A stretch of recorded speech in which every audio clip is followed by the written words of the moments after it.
Ай туғанда көкке қарап ұлыдым. Ұлыдым-ау үзілердей жолыным.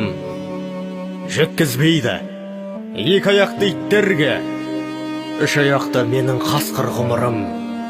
Қайтеменді көкке құмар көңілім.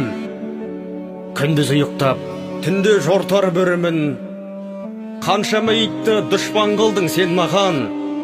Өмірім-ай, өмірім-ай, өмірім.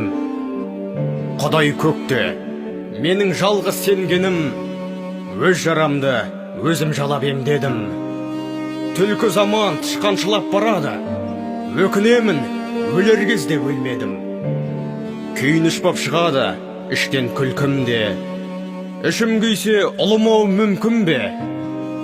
Ит адамға айналмайды ешқашан, адам итке айналады бір күнде. Өлең жаздым өзім үшін құлшынып, өмір сүрдім біреу үшін түршігіп.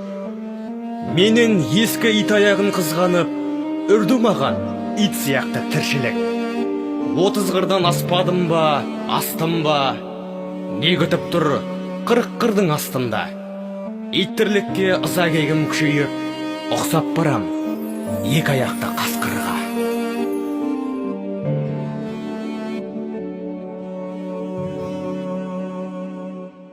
Алмас Темірбай.